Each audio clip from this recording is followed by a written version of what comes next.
Hello there, people of the internet. My name is Odwiri Jagero, and this is Dialogues with Jagero. I am with a gentleman that I thought wasn't my friend. Apparently, he is my friend on social media. Friendship in social media can sometimes be very surfacey. Absolutely. You know? So it's parasocial. Parasocial. Because I know you, it's the same. I think it's the same thing. Because I've seen you, I've seen your wife, I've seen your friends. Yeah. In my head, I feel like I'm your friend. Yeah. And it happens to a lot of people. So someone comes to you, it's so much like, Yeah. hey, I don't know you, but I know you. And it feels like it should be double. So yeah, it can be So today I'm with Kasmule, Mark Ure. Yes.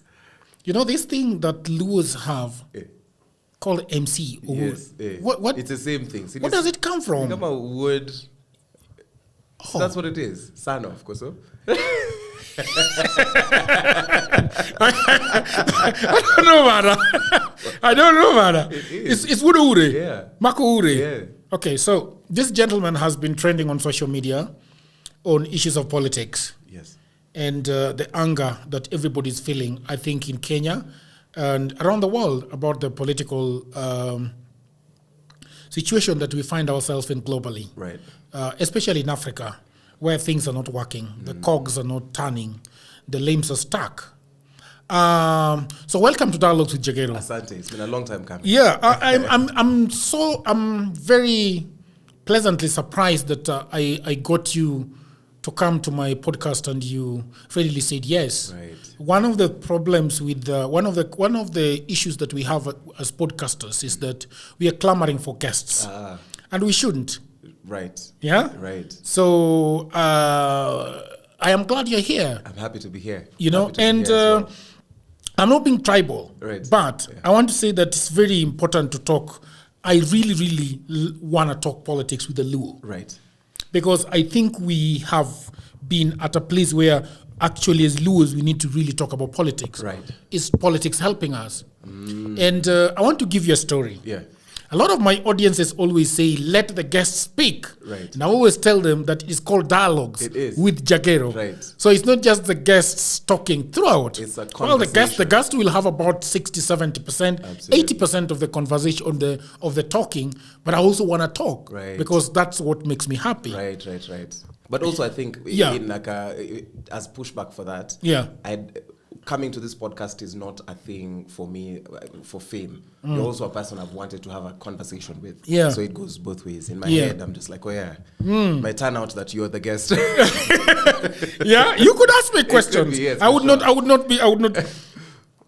Just before multi-party Yes. hit the streets and Moi finally agreed Yeah. that okay, hao wananchi wanataka multi-party, wapatie multi-party. I come from Nyakach, just 25 minutes drive from Kisumu town. Yes. And Nyakach has been on this political spotlight for some time now. Yes. One of the most prominent MPs of Nyakach is Ojwang Kombodo. Yes. Ojwang Kombodo was fiery. He was fearless. Just shortly before the 1992 elections, Ojwang Kombodo was in parliament and he slammed his shoe on the table. Yes. And Moi was in parliament at that time. Bold. Yeah. Absolutely. And everybody told him that, Mzee we umeenda. Yes. You know? And the story is that, I'm not sure about that story, exactly the nitty-gritties of that story, but everybody told him that you have to go and look for Mzee. Yes. And talk with Mzee. Right. So when he finally saw Mzee, Mzee asked him, what do you want? And he told Mzee that the people of Nyakach do not have water. Yeah. For a long time, Yeah. we have never had water. We drink from River Nyando, Right. which is very, very terminated by the Muroni Chemelil sugar factory. Yes. Because that's where they dump their waste. yeah. It's pretty bad. And there's this thing that happens along River Nyando called Recho Monjo. I don't know if you know Recho Monjo. do you know that term? I don't know when you're saying it. I just remember that song which I don't know we used to sing. Yes. So Recho Monjo means that you wake up one morning and fish is floating on the water. Yeah. And you can easily just pick them. Right. And then the funny thing that used to happen is that when you pick the fish and eat it, you have stomach problems. Right. I never knew why we used to have stomach problems. Yeah. Until later on, I realized that the fish was actually poisoned by the chemicals coming from the Chemelil sugar factory. Yes. Now, so that is the water that the people of Nyakach had been drinking for a very, very long time. Yeah. So Ojwang Kombuda goes and tells Moi that I don't have water. Yeah. Ojwang Kombuda, Moi tells him you're going to get water, and talks to the Ministry of Water and Sanitation. I don't know what it was called back then. Yeah. And they connect big ass pipes from Lango, Nyabondo. Yes. Ikiteremka all the way to Papunditi Market, and our market is called Arambi. Yeah. Let me tell you, Mr. Kasmule, every Wednesday we'd have water roaring down. Right. And we'd collect it, I think, twice in a week. Yeah. In 1990, Moi says, okay, have your multi-party. Yes. Jaramogi Oginga Odinga, the father of Raila Odinga, goes and tells Ojwang that we are leaving Kanu and going to Ford. Okay? Yeah. And Ojwang is like, oh shit. Yeah. What do you mean? What do you mean? We just got water. We just got water. This mzee is going to, this mzee is going to. I slammed a shoe. Yes. Yeah. This mzee is going to take back this water. Right. And I'm also in trouble. Yeah.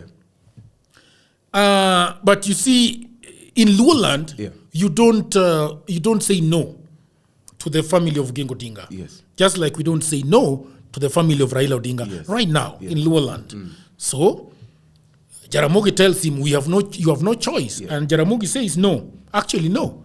Ojwang Kombuda says, actually, no, I'm not going anywhere. Yeah. The guy decides to bring a rally to Papunditi Market. Yeah. This is Ojwang Kombuda. This is now Jaramogi Oginga Odinga. Jaramogi, yes. Yes. Okay. Brings a huge, his very first rally in Nyakach. Yeah. And Ojwang Kombuda attends. Yeah. And he stands there, Jaramogi Oginga Odinga stands and points at Ojwang and saying, this is Andoga. Andoga means a betrayer. It's a traitor. And that was the end of Ojwang Kombuda. Right. And that was the end of our water in Nyakach. Which is really unfortunate, man. You know? Yeah. Up to today, my friend, the water has been, they decided to reconnect it, I think, some 5 years ago. Yeah. But it's not Ojwang Kombuda's water. Yeah. So that is what politics has costed us down there. And it does not, so when Jaramogi Oginga Odinga died, we remained with his son. Yes. And everybody knows that if you are not speaking the language of Raila Odinga in Nyanza, you do not become an MC. Yes. You do not become an MP. Yes. You do not become a governor. Yes. You do not become anything. Really. As a matter of fact, if you speak against Raila Odinga, immediately you are done. Political death. Yes. Yeah. We can see Tuju is now just here in Karen. Yes. You know, Orengo tried. Yes. And was out. So that is the kind of politics that we are having. Right. We have the same in Kalenjin land, where we have semi-gods. We have the same Kikuyu land. Uhuru has been, the kingpin in Kikuyu land until they just got tired. Yeah. And then I was telling somebody 3 months ago that as people of Kenya, we are not tired. Yes. Because if we cannot rise and riot against Raila Odinga in Kisumu, then as a people of Kenya, we're not tired. Right. If we cannot rise in the heart of Kalenjin community and riot against Ruto, then we are not tired. Yeah. If the people at the coast cannot riot against their own people, then we're not tired. It's true. Anyway, that is the end of my rant. Right. Unleash. But I think that's the thing which I think is very beautiful about whatever this Gen Z movement is. Because it's, again, tribeless, leaderless, partyless. So you cannot say that I am protesting on behalf of Raila. Yeah. When I'm on the streets, I'm not protesting as a Luo or a Kisi or a Kikuyu or a whatever. We are just protesting against horrible governance. That's what has been happening. And you remember we've come with these terms like Rutoism, Odingaism, which you've seen crumble in the eyes of many. There are people who are who are diehard supporters of Raila Odinga, who have been very displeased with how he's recently handled himself and handled the people. And this is happening at a very pivotal point where it seems as though the political class, not seems, I believe that the political class is hijacking the movement. So whatever gains we've made are being looked at as the gains of the opposition. And people are trying to divide us along tribal lines. People are trying to divide us along ethnic class lines. You know, they're always looking for a thing. And I've always said, whenever you see the political class unite, there's a very, very big problem. And going to that thing where I've consistently said that the movement does not need a leader. It needs a leading idea. And the problem with cult personalities is we organize around the cult, the personality, and not around an idea. So what happens if the personality dies? That's why you see a lot of people are afraid if a kingpin dies. So who's going to take over? But right now with this Gen Z movement, mimi nitashikilia hapa. You've seen people have said, us, we are just auditing public debt. Kina Faith Vandeilo amesema sisi tunashikilia litigation. There are people who are shikilia in mining. There are people who are doing Ministry of Education. With that, it doesn't have to revolve around a person. And I feel like the movement would have died if we had a leader at this particular point in time. But I think it's very sad. It's very sad that your nephew who's at home depends on the whimsical rantings or the mood swings of a person who's in Nairobi for them to get water or a good education. It's the thing I hate about politics in Nyanza. It's also the thing I hate about the people who are surrounding Raila Odinga, because while yes, there's the aspect of the political class, to which Raila is not exempt, that the political class only favors itself. If you see, it's the same key players throughout time. And I usually just say there's those two tribes, the haves and the have-nots. And you've seen this when we rioted, the political class just clamored and came together. So clearly, it's the people versus the elites. Same trope which the current President Ruto used for hustlers versus dynasty. But when we have to organize along these lines, there are people who cannot stand if Raila Odinga is not running for presidency. A lot of the politicians in Luo Nyanza get their clout from campaigning for Raila Odinga and not saying whatever it is their true manifesto is. So that Odingaism, which is the cultish obsession with one personality, ensures that these people are going to sabotage, for example, Baba's race into AU. Because if he's not vying locally, there are people who cannot stand. There are MPs who cannot stand. And I would have called them by name, but I still have a bit of heat. But you know, do you know your MP cannot stand if he's not supporting Raila or if he's not endorsed by Raila? He's not. And we remember, you remember, there used to be this joke in Luoland that huyu anasaidia baba huko mbele. That is that nimano okonyo baba huko mbele. So that means that people like Orengo, they never used to campaign down there. All you need to do is panga kazi huku juu. Then if that's my thinking, for 5 years, I don't need to take care of the people in the ground. It's the same thing. There are very, to be fair, I know very good legislators in Kisii and Nyamira County who are just who are obsessed with doing good for their people, and I've seen it happen. But in Luo Nyanza, I feel like my shags looks the same way it used to look like in 2007. Mine looks the same way it used to look when I was born. You know, which is very crazy that other people, other places are developing. You've brought this, our work has been brought to Nairobi, but you see people in Central, they take their stuff in there, they're building in whatever, Sagana, wherever they go in there. But I don't know what happened to that side for Kavirondo taxpayers, but there's a lethargy to leaders where we're still obsessed with the politics of respectability, and I think it's because we organize around a cult. A cult-like personality that disallows me to vie as an independent person and say, I'm just going to do this for the people. We are looking at it because we've missed out on power for so long.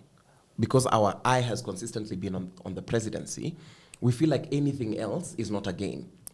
So an MP does not do whatever it is that they're mandated to do. They feel like we have to serve and assuage the ego of one person. And it's a tricky thing because if you even think about the way we practice development and just the way our economics work, you know, Kuyos are guys who maybe who till the land and whatnot, and so they know you have to plant and then you harvest, and there's those cycles, and you find the Kalenjins, for example, if I'm going to just draw a parallel, they keep, they herd livestock and whatnot. If you think about us as Luos, as a fishing community, we know where it's going to be. And if we harvesting, it's capture harvest. So yes, we also plant things, but we also know that I can go and just capture the fish. That's why you'll see traditionally, if your firstborn in the family is doing well, the rest of the family wanaweza kuwa mabongo lala. It could be true of other families, but they know we can always go here and fish. That's how I look at it. Yeah, there's a lake. It is never ending. We can always come here and take from this spot. So people are not obsessed with that self-development. So it's a thing which we cannot necessarily solve politically. It's a thing which we need to consciously re-educate ourselves around and re-examine our values. What do you think Luo Nyanza is going to be when Raila finally exits stage? Do you think he has exited the stage? Yeah, he's on his last leg, just time-wise.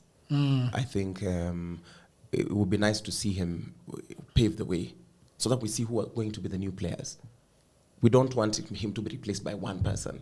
But it looks like people already are pushing the narrative that there needs to be one person who emerges. And it's an idea I've already consistently been asking people to disabuse themselves of, that why does it have to be one person? Because then you reduce the gains of an entire community. You give them to one person and say, this is the best that we could. I'm pretty sure he's not necessarily the best leader that we've had in Luo land. What do you think about him as a leader, Raila Odinga? I think he's contributed to the country. He's done some great things. What has he done?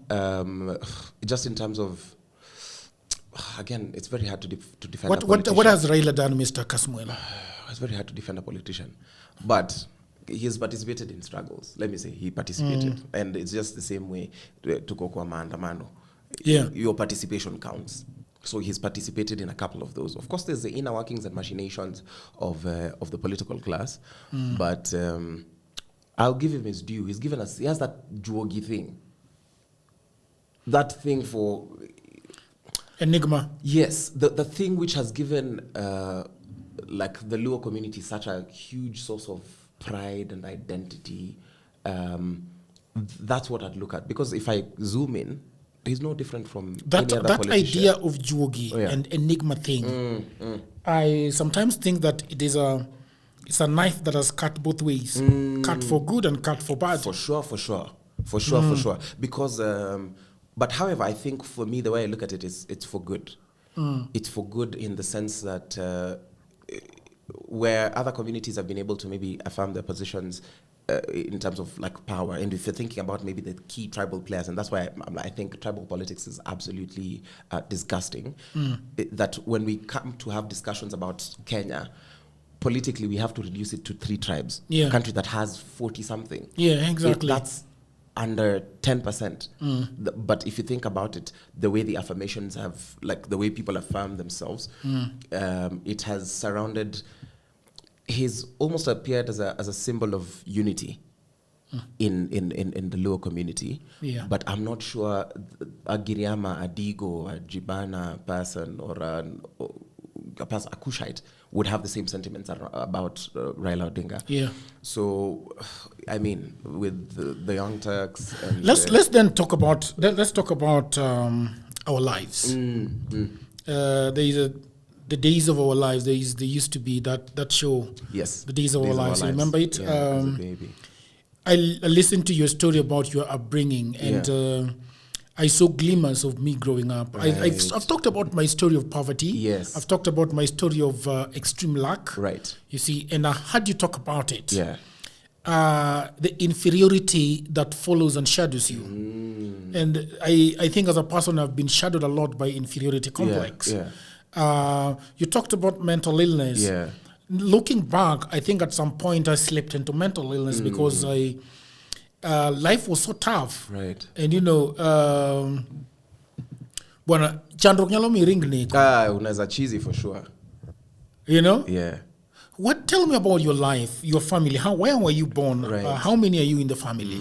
So for me, I'm an oxymoron of sorts. Yeah. Because the me people see now is very different. It does not associate with the story that I have as a kid. Because I was born in Mata Hospital.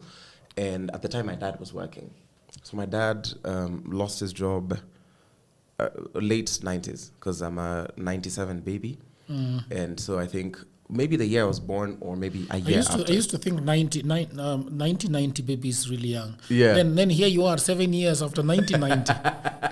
Dude, how old are you? 27 in October. 27. Yes. You're gonna be holding a political position in 2027. Hopefully. Yeah. If it works, it works. If it doesn't, it's sour. Yeah. So I was born in Mater. We were living in Umoja at the time. And then now my dad lost his job and he used to work with a publishing company. So because he also had a bookshop, akaleta stock kwa nyumba. So that's where a lot of people think, oh, he must have been well-traveled. No, nilikula tu stock. I just read everything that I would find in the house. And nilikula stock. That's very interesting, man. So then we moved to like a tin house in Karen. So Karen is a very like a posh place. Again, when you say you lived in Karen, you can't say you're poor because in the regular Mwananchi's mind, they're like, you cannot say you lived in Karen and you are poor. It's like a white person saying they're poor. We don't accept it. We're like, what do you mean? But there used to be places. So there's a barracks here, Defense Staff College, and even the Peace Corps for the British Army is also stationed in there. And then there's very rich people along that line. And then here, there's like a little village of the people who work for these people. So it's single rooms, and then now us is like a blue mabati house. I need to find that house. It's like a blue mabati house. So there, I'm the second born of 5, but we also lost like a baby, one who was following me. But now we have 5, and so that was my upbringing. My formative years spent like from.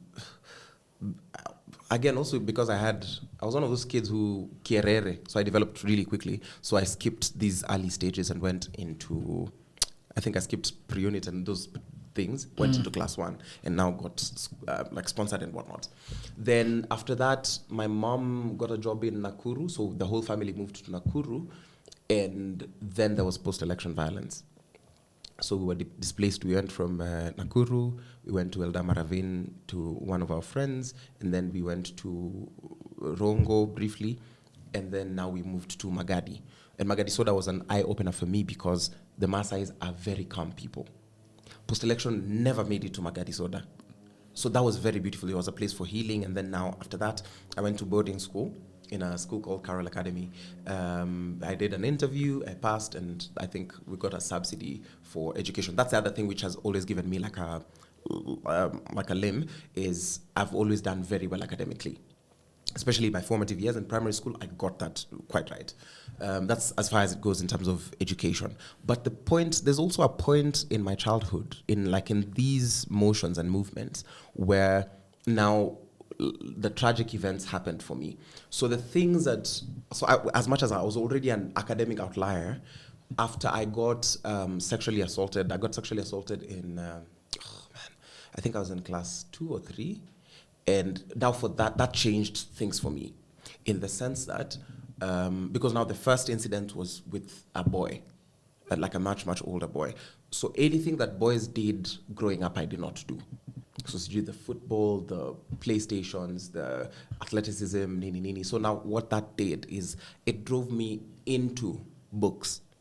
And of course, my little brother called me and gave me a very interesting thing. He was like, I taught him how to play football, taught him how to play all these boyish things.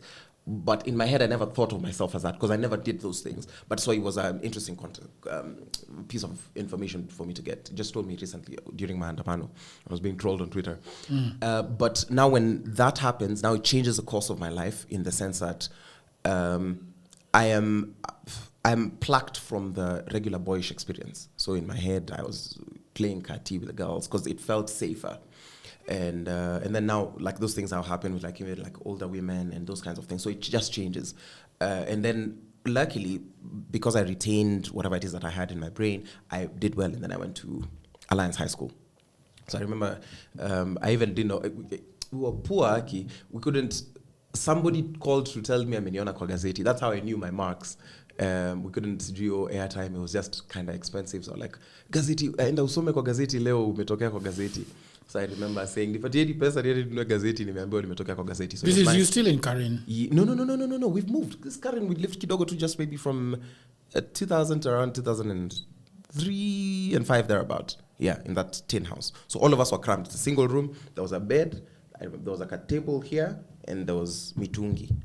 Yeah, so all of us used to be clammed up in that bed. Mitungi so ya parents, yes, those The- two the 5 of jerrycans. you? Yes, so the 7 of us. So father, mother, babies in the bed, elder siblings on the couch. So we had bed, couch, the table where we used Is to it 10 by 10? Yes. It was crazy. But yeah, that happens. And in my head, it never registered as a thing.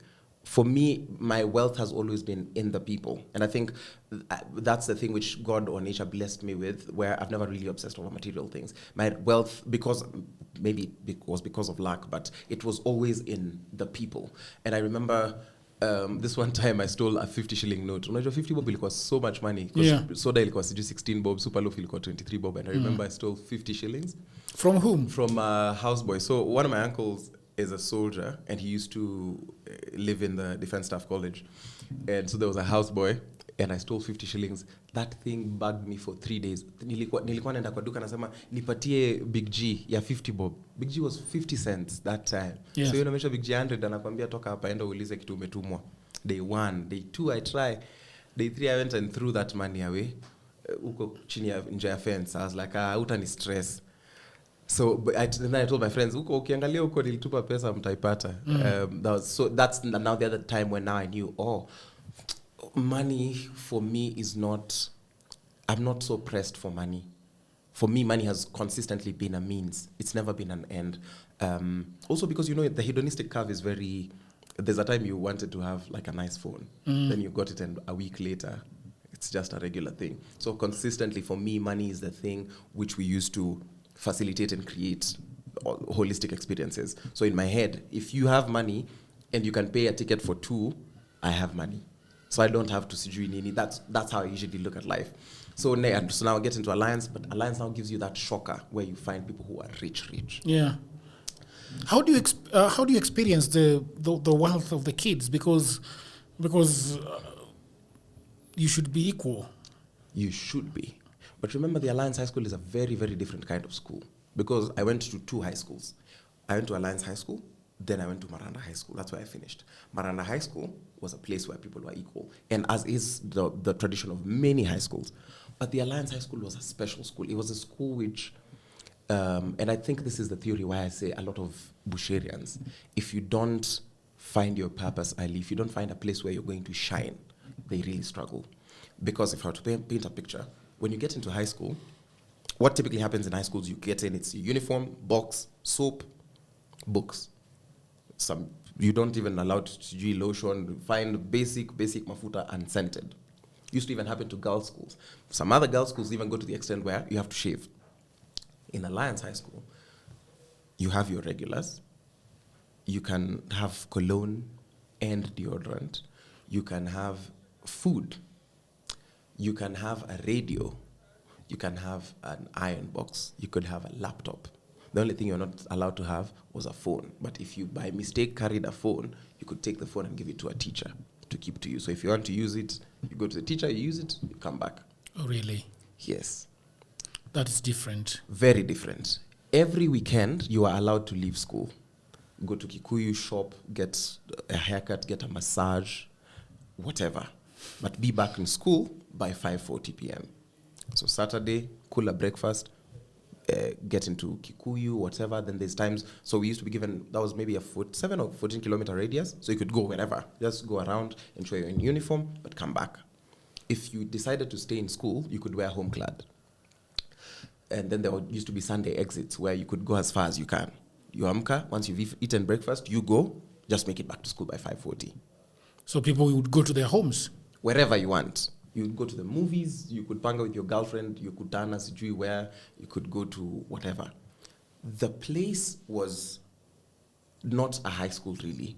Because now remember, with all that, Saturday night entertainment, the way Enter used to happen, it was not at a function of a prefect who decides a movie. You have an entertainment committee that goes to Kikuyu and looks for the trending movies. You give us the trends and you put them on a notice board so that you know these are the possible options you have for movies to watch on Saturday. So what like, oh, Toa, you know exactly what you want, whatever is trending, and there used to be updates. it was like a very highly functional, highly enabling environment. That, and on top of sijui, and the meals were good because breakfast used to be bread, margarine, jam, could be an egg, uji, and tea. Both. These days we'd have sausages in the morning. These days we'd have eggs in the morning. Sausages. Yes. Sausages. Yes. And then if you're like a sportsman, The one you that get you couldn't more. afford at home. Hiyo yenye mimi sikuwa iona nikiwa mtoto. Kunakuja kupata nayo hapa kwa meza. And it was not a cafeteria system. It was a table system. So one table, it's according to dorms, 16 students or 19. 19 is too much. 16 students. And it has a table leader and a table server. Those kinds of things. The meals were so sijui nyama. There's days, Thursday evenings we used to eat fish or chicken. Chicken? Yes. Chicken? So I'm telling you, like, if you went into bush, you would live without... Why is it called bush? Because it's in a thicket. Oh, It's in it's just literal. It's in the middle of a forest and it lies on a lot of land. And actually the biggest inland swamp in Africa is called Ondiri. It's inside the school. But now, the bypass went cut across the school, so it's smaller. Of course, it's still smaller than Lenana because Lenana is the biggest school in terms of landmass. However, so you think about that, but then on top of the food that you have, the good food, you're allowed to have snacks. The Scouts have a canteen. There's a canteen in the school. The Social Welfare Society has a canteen. You can buy whatever. Unaingia unapata mtu amepatiwa pocket money ya 5,000. Akona kila kitu na akona 5,000 on top. Remember, we also used to be given tea break. So you had breakfast, tea break, lunch, 4 o'clock tea, supper. If you are a sportsman... How many meals are those? That's a 7-star. You have and if you're a sportsman, you have extra diet. I was a swimmer. So extra diet. I was assured of extra diet. Both in the morning and in the evening. Athletes mmeshughulikiwa to rugby, basketball, soccer, football and swimming. Bado mtu akona 5K ama 12K. Ya nini? Yeah. So your movies on the weekends. Already like the weekend again, you need to remember we're also allowed to socialize with girls. Alliance Girls was just the other side. Writing a letter to Alliance Girls was free. It was box 7 Kikuyu. You write a letter in the morning, gets to your girlfriend. If she's serious, it could be back to you in the evening. It was like email. Yes. People used to come for benchmarking.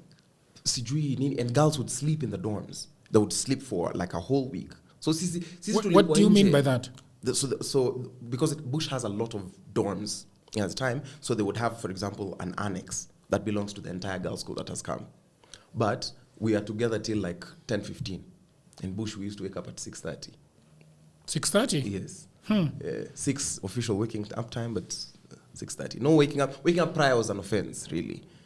Lights out the whole school at 10:15. You preps the nation 9:30. 9:30 to 10:15, you iron. You go into the iron bay, you iron your clothes, those kinds of things.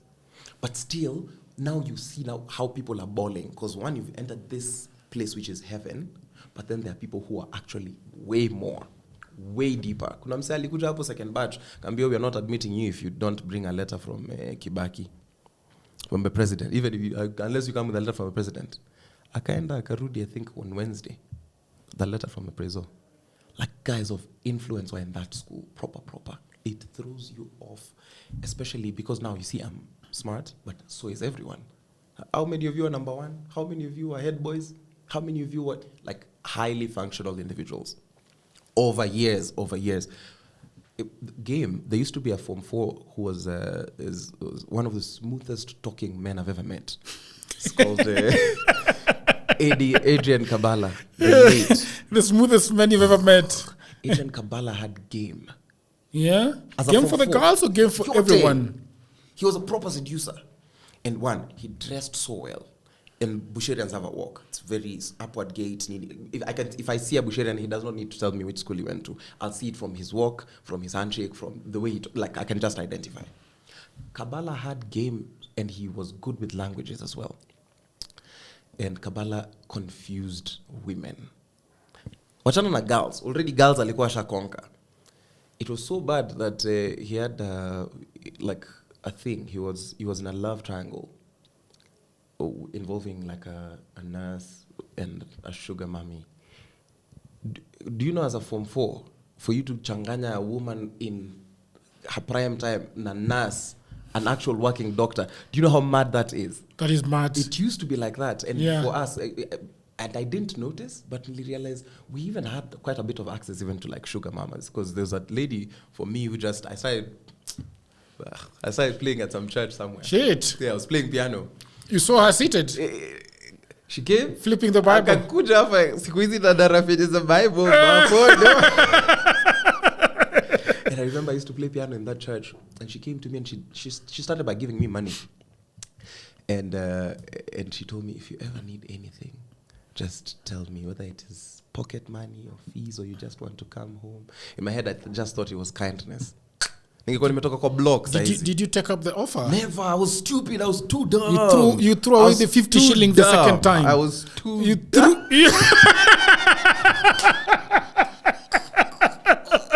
That's another 50 bob. That's another 50 bob you threw. I was so dumb. So Bush, a lot of people don't understand what the Alliance High School is. They hate on a thing and that's why I'm like, even politically, if I look at what's happening politically, I could draw a direct parallel to Alliance High School. Because remember, first cabinet, old boys, tupu. Everyone's Jui Nini. People hate on Jonjo, but he made the most Jui personal contribution to the school in terms of like development. Those kinds of things.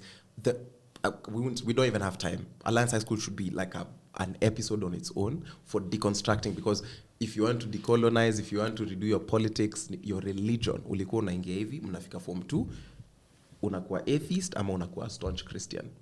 You become an atheist and they go into sciences. It was so apparent.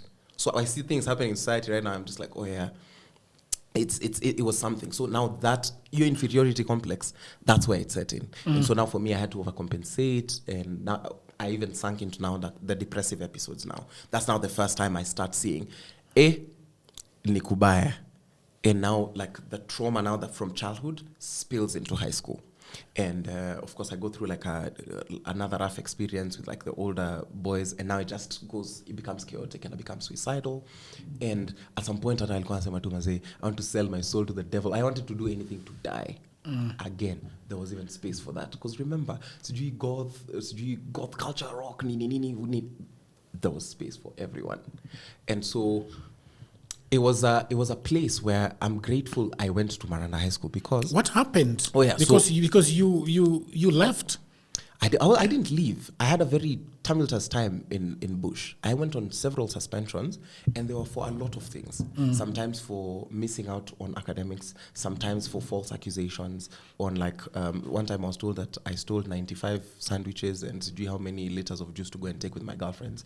Like I was in some drama. I used to skip class because also you had a lot of autonomy in Bush. You could organize a camp. All you needed to do is just give notice. So it used to be, I did everything but academics. And when it came to the time, when I was needed indefinitely, I remember we were in Form 4 first time. By that time I was too troubled. I was irreparable. By the time they were, and it was an indefinite suspension. They said, you just go back, we will call you. You knew where you were going. You knew, Mr. Kasmule, where you were coming from. Why didn't you just toe the line? You know, I should have. I should have, but there's a shame. You know, poverty robs you of dignity. If you're in a place and your mother, and this is the thing, I always consistently feel like apologizing to my mom. This one time, like my parents, and I think I did it to my dad as well. They would come, and this I heard very recently when I was talking to them, and I'm like, and I've seen it even with my friends. My friends are always complaining, you don't stay with your people, you're always leaving. And I think what does that mean, you're always leaving? Yes, I'm always, it's almost as if I'm always avoiding the people that love me. I'm always self-isolating. Because this one time, my mom came to Bush. She had like a small box. It had bananas and water. And I saw her, and I remember pretending not to have seen her. I just went into the lower field, hoping the day would go away, and then I would come spend kidogo time with her, just 30 minutes. So that it goes. Again, because, you know, the way I went in, I wanted to fit in with the cool guys. Because, you know, I'm a smooth talker. I'm kind of fun to be around. The only thing that's missing is my money. Yeah. Their parents have come there with big cars in a fleet. Can they see that you don't have the money? Can they see? They could. I think they could. But, you know, we love illusions. Yeah. Yes, as long as I was fooling myself, because I was fooling myself and I was kind of fooling them. they was too self-absorbed to even call it out. They were just like, oh yeah, we're just using you for the good vibes. That's what life was like for me there. And I should have even applied for scholarships. You know, we had this rare opportunity where banks and institutions, every assembly, there used to be a careers department that had a bunch of scholarships, every assembly. We've gotten an assembly, we've gotten a sponsorship thing. They want to sponsor a person for a whole year. This company, I never took it. I never went to the careers office to apply for any sponsorship because in my head, I thought sponsorships were for poor people. I know my dad at some point, even my auntie had to sell a sack of maize to get me through school, and I didn't take a scholarship. I had the grades for it, I had everything. But in my head, I wanted to look cool. I wanted to be cool. That's where I even stopped learning Swahili. Because, you know, I was highest grade in Swahili in KCP. Like, I used to be the guy for Hutuba. Anytime, they were just like, if you need anything dealt with in Swahili, this is the guy you go to. But then now, you know, we're into this cultural awakening and everyone's speaking English now. It's like, oh yeah, now I have to. Of course, I had the vocabulary, but now I had to step into that thing.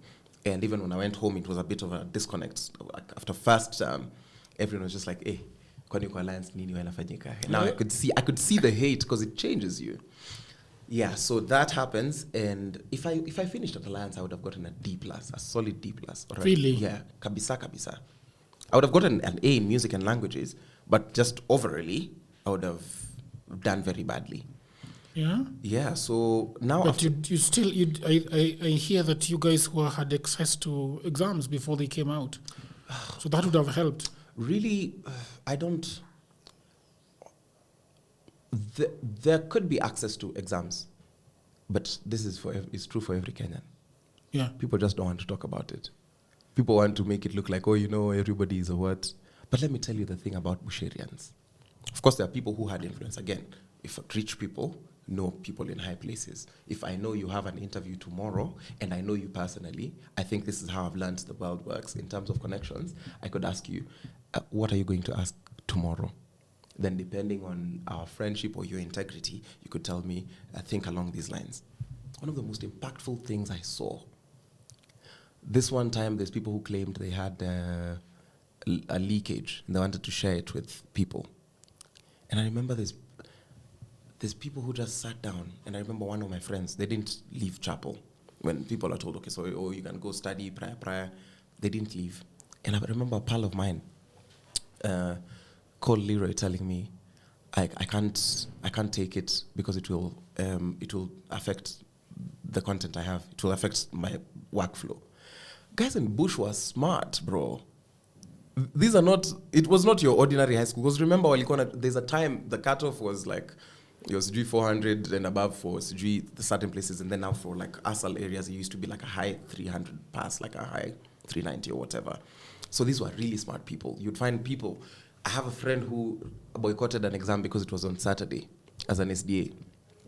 So he didn't sit biology. And biology was his stronghold. Ezra used to get like a 90%. Without biology, he was already in top 100. Na unajua huyu akifanya bio atapata 90 at the very least. So like guys were very smart. I want to ask you one question before we go into Maranda quickly, right. And then we get into other things that we want to talk about. Academic smartness, how do you think it translates into street smartness? I think it is important for you to be academically smart. I wouldn't sit here and discredit it, because that's the only way. You draw patterns, because life is all about patterns. You draw connections quicker if you have a high affinity to, maybe if you have a photographic memory or whatever, didactic and reductive reasoning. The approach we give to academics is what I would say I would have a problem with, because I'm both academically smart and street smart. But that comes from a life thing. There are people who've been sheltered and shielded from the stresses of life, and all they've had to do is focus on the academic. And so I never buy this trope that, book smart, street smart. I believe because if you're street smart, it means that if you sat down, you could actually be book smart. Because the street smarts, any sort of smarts requires you to, one, be a focused person, be a diligent person, be sketchy or whatever, or shrewd. But you knowing how to funga a deal, the way I look at it, it translates into you knowing mnemonics. Like the way tulikuwa na primary school, tunasema, what are the lakes of the Rift Valley? It sounds like such a big question, but mimi kwangu nasikia tu Babona, and now I'm just like Turkana, Baringo, Bogoria, Naivasha, up to Natron uko chini. It's trying to find those little ways of bundling up information. Yeah, so, but a lot of the people who are academic, because we praised academic smartness for too long, we thought it was the only measure of intelligence. But remember, academic smartness, especially in Kenya, it's all about retention. Anybody could retain information. There's nothing special about it. So I think it's an approach thing, the way we deal with it in society, and CBC is not doing any better. Yeah. Let me ask you a rather unfortunate event that occurred in your life, the sexual assault. Right.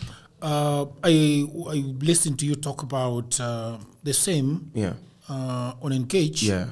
I was thinking if we could go a little bit deeper into it. Right. What exactly happened? What are your memory and how did it affect you? So I think, and that is the first time I talked about it publicly on Engage. And I remember after that day, man, I cried, and because that was like such a roller coaster story, and I almost did not do it. But I remember the crowd, everybody, people, Akina Agatha and Dawn came and hugged me on stage, and it was just like, it was waterworks. That's a part which people don't see, of course, but it was such a wholesome experience. But they edit it out. Yeah, they just don't make it into the video, because, that's why you have to come for the physical show. The part, because also it's also a thing that I've shelved, it was one of those after-school things. I just came from school, and I remember it was a bunch of people. And the way, for me, bullying works, or anything, bad memories, I block out bad memories from my memory. So it's also not a thing which I've ever expected to talk about in detail, but like I'll try. So I was coming from school, and there was no one home. So I went to a place where we usually like play with my friends and whatnot. And there were like these older guys, some of them were in class 7, some of them were in high school. And I think they're also at just that point when porn is just coming into their life. They're also just trying to experience like whatever, because that's the only, and maybe I'm trying to explain away abuse. But so they just shake at me and they threaten. So there used to be, when you're younger, there used to be like guys who would bully you guys. So they would kimbiza you, and that used to be the chase. We're like, this is a bully. Come to Mbwakali. But so that day, I couldn't run. They were like, kuja hapa, kaa hapa, nini, fanya hivi, toa nguo. And it was just one of those, it's one of the most indignifying things I've ever gone through. I've never even unpacked it this far. I've never even gone, even in like therapy rooms, I've never gotten this far in this kind of conversation.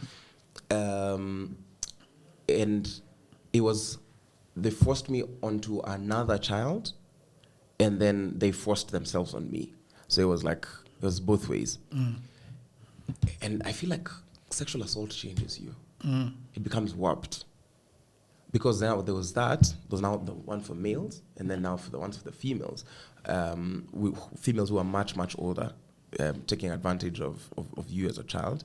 So my sexual exposure happened very early, so in class 3. And then now you're meeting people in life who start having sex from whatever. But I remember, and also now couple that with knowledge, because I knew very early, I was one of those science geeks and nerds who knew this is what happens when you do this, and that. I knew, because I was a peer educator in primary school, and especially when I was in Magadi, so that's like fast forward into class 5 and 6. There's like high HIV prevalence, so you have to educate people. So knowing what sexual transmitted infections and diseases are like. So I had all these things running in my mind. And it messed up the sexual algorithm for me, because now I started having it very early, and I started having it rampantly. Yeah, I could not be stopped, and it's a thing now which it follows you into adulthood, and you have to figure it out. And so you decide. So that then now I get into high school, and then after I'm kicked out of Bush, I now get into like proper pornography, and it's one of those. This things, is after Miranda. No, before Miranda, because I was out of Bush for the year 2014. Yeah, so from like February all the way into September. Then in August to September, I'm privileged to join Miranda High School. So this hiatus over here Remember, I was still struggling with suicidal ideation, depression, and whatever sexual trauma from there. But now when I get here, I have a computer at home, and then I realize there's a place I could tap Wi-Fi. I hope that you're enjoying this program. Over the last 15 years, I have been working online for clients in America, in Europe, and all over the world. And that is why it pains me a lot when I see a lot of African brothers and sisters saying that they do not have a job. Now, this is the problem. A lot of people are trying to look for a job in 2024 in their own town, in their local area. Now, the truth is, there are no jobs in Africa, at least not so many jobs. The good news is that we have internet these days. We have a tablet, we have a computer, we have a phone, and that means that we can do a lot of jobs, and those jobs are online. That is why over the last 4 years I've been writing a book that is called Digital Goldmine. It is a book that explains to you how you can earn money online. The 18 hustles that I've chosen are basically for Africans, because what happens when you are doing online jobs is that payment is usually a problem.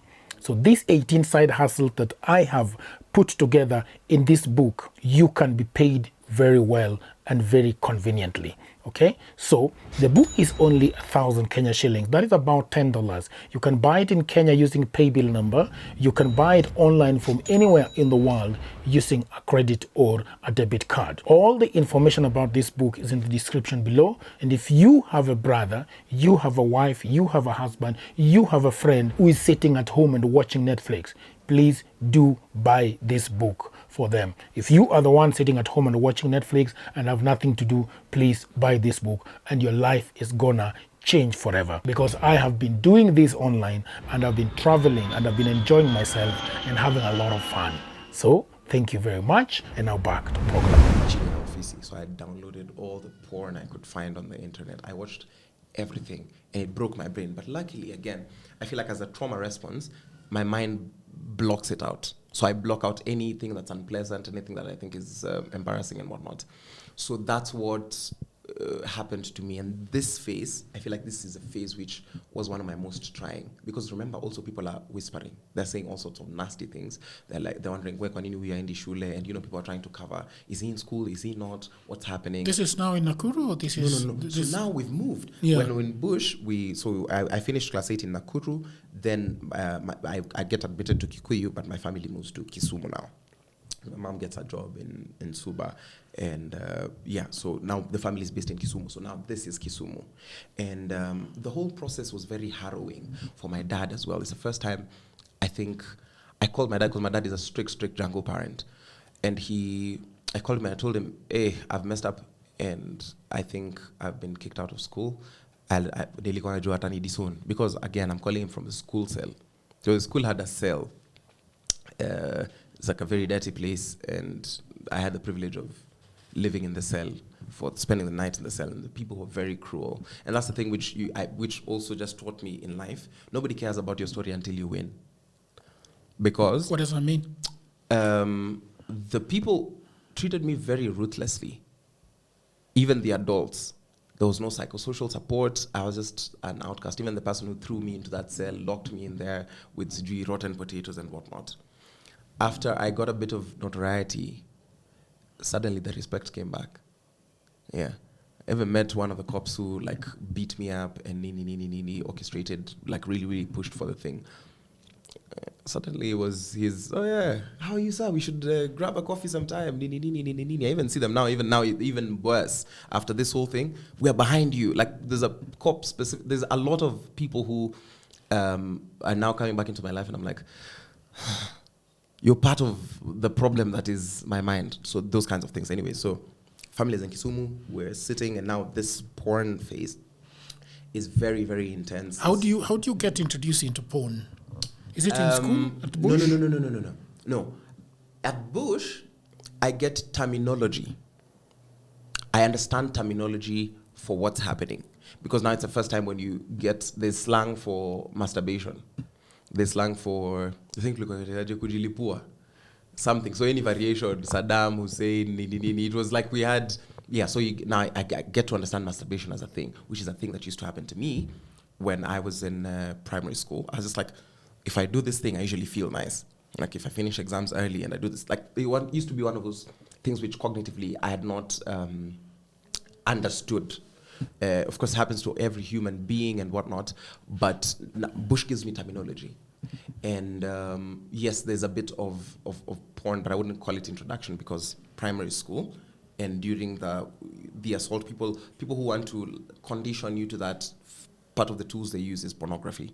So now I get into, there's that primary school aspect, but then also I'm very religious at the time, so it kind of blocks it out. It's at a war. Yes, so consistently now you see this is the active war between good and bad, light and evil. And so that kind of, I could say, kind of kept me a bit grounded. But then we have, now after the expulsion from Bush, because now I know and I'm exposed, because remember, again, Bush is a place of opulence, and so it was continuation. And I'm like, this is the only thing that when I do, I feel like my mood comes up. Yeah, so that dopamine fix, that nini fix consistently for close to a year, darkest times. And I think it would have very greatly impacted the way I relate with people. And maybe that explains part of like the self-isolation, because I'm a very insular person. When people meet me, they say I'm very outgoing. But the people who know me closely know that I like to lock myself in a room for hours on end, want to read or study or write music. That's just how it is.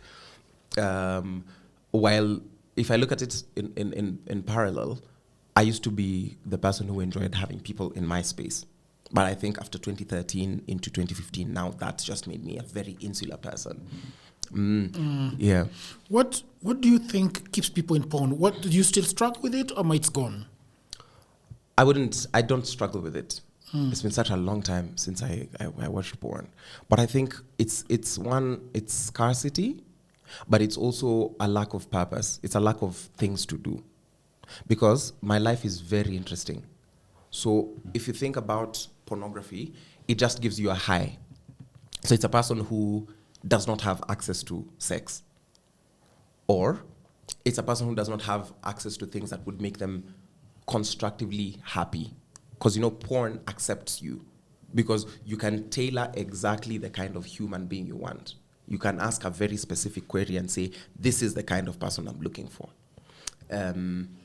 But then it's an acceptance problem, because in a lot of the spaces that I'm in, they give me as much joy. If you go to the gym in the morning, I usually tell people, you cannot, I'm willing to argue, I'm willing to get on a panel and debate to say that exercise is sometimes better than sex, like the sensation. I could argue that out. So if I start my morning and I've gone to the gym, I've already gotten a dopamine fix. I play music. It feels so good. Writing, collaborating, I have a dopamine fix. I swim. The collaboration in swimming, absolutely beautiful. I'm a biker. Go into the hills to chase sunsets and go out, dopamine fix. I dance. You see, there's very many aspects where I could get a dopamine fix. Therefore, porn does not come into the list as freak. But there's people who are just like work, drinks with friends. And then because they don't believe in God, or again, it's church, and I have very many social circles. So for them, it's work, and they're not in school. Yes, work, drinks, and then, yeah.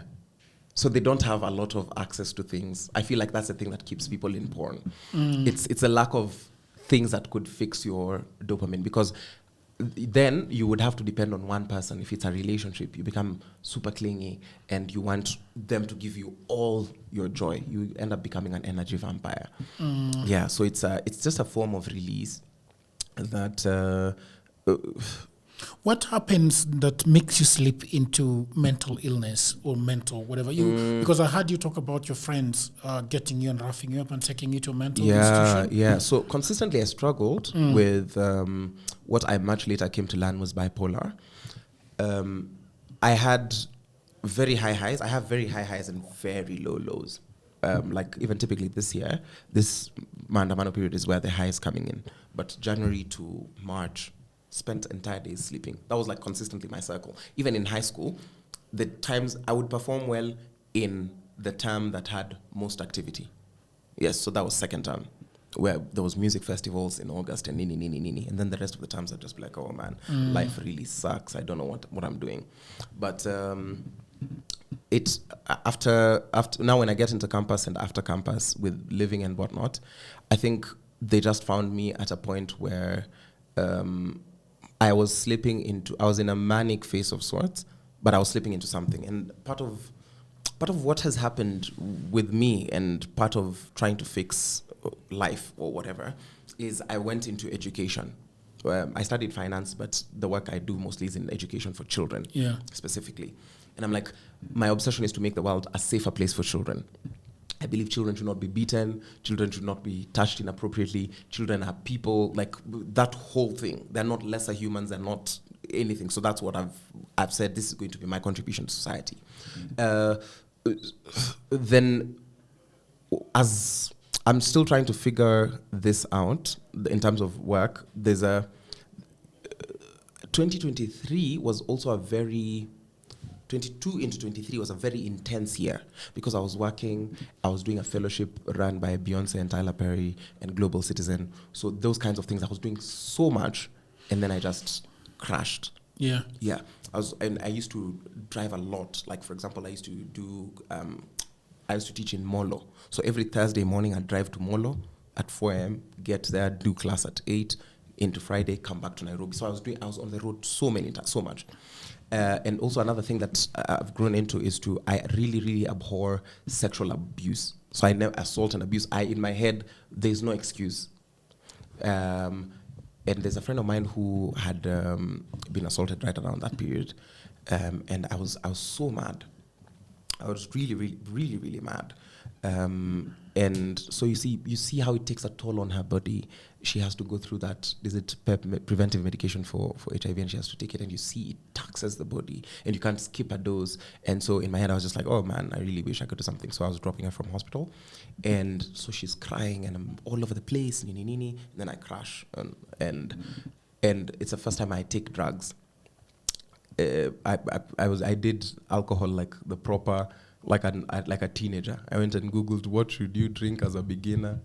And I was really? like, yes. I went to the supermarket and bought 6 Tusker ciders and bought some snacks because I like don't drink on an empty stomach. So I was like, also I don't want to drink and drive. Yes. So I was like, I'll drive home to the basement and just chugged all 6 ciders at the same time. And then now I'm starting to get really emotional and I'm typing on my social media and whatnot. And you know the thing about so now, with those kinds of things, they exposed the depth of the rot. Because as I've said, I've always been an insular person. I just present to the people the part of me that's working. Because I'm like, it's the thing that makes sense. I do not want to be the guy that takes from society. I want to contribute. I'm like, if you know me for good vibes, I'm going to give you good vibes until you die. Like, are you cool? So I'd show up only the times I'm feeling well. So and I was also struggling with suicidal ideation at the time. So that was the peak, the crash. And it was now when I typed those things, they were like, oh, check on this guy, is not okay. When they found me, I was super drunk and I was very, very chatty. And I don't know why their next nini of recourse would not be that this guy is just drunk, let him sober up, and then we talk to him. Mm-hmm. It was to take him to a mental institution instantly. Yeah, so I still kind of have a fight with my friends because some of the people who did that, they did that to sabotage me. Yeah, they did that to take me out as a player. It's the same thing which you're seeing in like political class, trying to eliminate competition. Because I told so I had 2 groups of friends, some who are genuinely interested in my getting well, but a lot of them who are interested in just showing me, hey, we call the shots in your life still. And they poisoned my family and my friends in terms of just even what should be done, what should not be done. Yeah, so that happens and I get in there and then you realize that, the thing about addiction is you do not become an addict by your first sip, by your first line, by your first joint or smoke. It's now the continuation. Yeah, so I went to the mental hospital and I was very bitter.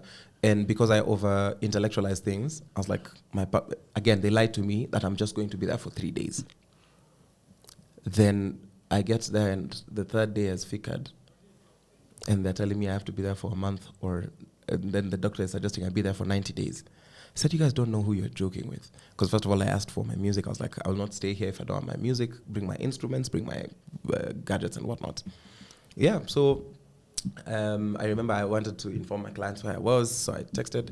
And then I went back one time and just needed the Wi-Fi and posted online. Said, they're holding me in this facility against my will. Because what happens, people don't accept when they get into mental institutions. They don't, mini letter kunitupa hapa. So everyone usually says they're going to leave in week 1. And I used to say it, that I'm supposed to be here only for a week. And people are like, sisi wote tulisema hivyo. Niko day 67 or whatever. Wanakuambia huko ndani. Yeah. So in my head, I think I did 3 weeks. And then you went online and rioted. Yes, I said, I will leave this place. I rioted, Yani, that day I remember. Because the thing about, was now once they've made a diagnosis, whenever you're expressing yourself, they're saying you're being manic. So they medicate you. Mm-hmm. So nakaa hivi, nikianza kukasirika hivi, take this first of all to calm down. Now you're drowsy and I'm trying to fight. This time I was just like, So luckily I used to work out and I used to play a lot of, that's why I learned how to play volleyball and pool. So shout out to Mental Nut House. So in there, this one time I just tried it and I was like, if you guys cannot take me in this emotion, now imagine, if you're getting this mad, now imagine how I'm feeling. Yeah, I'm like, you guys can take me telling you the truth for 10 minutes. You guys are lying to me. So I rioted and the institution got into trouble and whatnot. And I called my parents and told them, listen, if I stay here, never call me again. I will sit it out. And you will never, I told my friends, if I stay here, never call me again, never contact me. I will, no matter how long it takes. That thing, because they thought they were preventing my suicide, I was like, if it's to die by my hand, I will die by my hand. I was so resolved. I was so mad at the whole thing. And even the quality of counseling for me, because again, I feel like counseling in the country works for the average mind, but then for a mind that works as fast as mine, you need to outsmart me, but then you can't be too old. So that's the other problem. I'm like, the very smart ones are very old. And these other ones, you can BS your way through it. And I'm like, that was not working for me. So I was like, okay. We do that thing, and it also gave me a lot of perspective. So I was like, these are the people who truly care for me, and these are the people who are jokers. So I'm like, I'm weeding out these people. I'm probably sure they're wondering, why don't you? They know what it is that they did. But it also gave me, that experience gave me quite a bit of clarity. So I was like, the circle, this is what the circle truly looks like. And then there's the medication. The medication is also very horrible because with bipolar, nobody really knows what it is. It's a fairly new area of study. And the medication they used to treat epilepsy is the same medication they give you. So this one time I skipped one dose, and I remember I was at Kettle House, and my face started failing. I remember I was with a friend, and I jokingly told her, "No, just come, so that if I run mad, you will take me to the hospital." I started twitching, and I told her, "I'm trying to smile, but I can't smile. Can you see it?" The entire face was moving down. And I was like, please do not panic. Take me to the hospital. So we go into the hospital, and we go to that mental hospital over there. I was not going to say the name. It's Chiromo. And they don't treat me well. They don't deal with me properly. And I'm by the time I'm getting there, I'm saying, please give me something even for my tongue, because I'm biting myself and there's blood coming out. And now the suicidal tendency, if there's a time when I was going to die, it was that one. Because the body and the mind have all decided we want to get rid. Because, the struggle for suicide. What was going on? Sorry, I don't understand what was going on. It's a side effect of the drug. Oh, I see. They don't also tell you that it increases your suicidal tendencies. Okay. Yes. If they don't give you the right combination, it drives you to suicide. And it was never as plain. Because, when you're struggling with suicide, it's the mind has chokered, but the body is fighting to stay. Side effect of the drug. Nini mechokesha akili? Whatever, it could be life. But for me, how it happens, it's a misfire. Like the most recent one, before we get into maandamano, I was found on a rooftop with a noose firmly tied in my eye, and I remember I tied it. Just recently? The Friday before maandamano. The maandamano where I appear on New York Times on Tuesday. Yes, people were in my house to try and condole with me. That's why I'm like, my life inasonganga haraka sana. They didn't even know, because Friday, Saturday, Sunday, Monday, Tuesday, maandamano. This Friday, I remember calling and saying, I don't know what it is. And I remember, because there was also like a lot of finality. I called the people I love, told them I love you guys. Nini, nini, nini, nini, nini, nini. I tried kabisa. I even went to hospital, asked them for drugs. They're like, I said, I really need to see a doctor. I did my best, but it just misfired. I can't say at TCG I was broke, I was heartbroken and whatnot. But I was found on the 10th floor of our house, unconscious. So that's the only thing that saved me. Because also I had driven around with the news. I was trying to see, so where can I do it most efficiently? I wanted to tie the rope and then drive off. But I was like, I'm not finding anything. Went all the way to... This is the effect of bipolar. No, yes, of bipolar, yes. But now going back to the drug, so you see this one, the body is trying, there's a part of you that does not want to do it. But the side effect of the drug, the body cooperates. I saw something online that a lot of hospitals in the West, the big pharma actually, is trying to fix people using drugs rather than talking to people. Absolutely. They medicate really quickly, even here. Really? Even here, there's a doctor who just wrote medicine, and even the person who I was mad at, they wrote for me, because I was on a very high dose. Remember, when I started on antidepressant, I was on like 20 grams. By the time I'm leaving the nut house, I was on 500 grams of something and 300 grams of something. What is a nut house?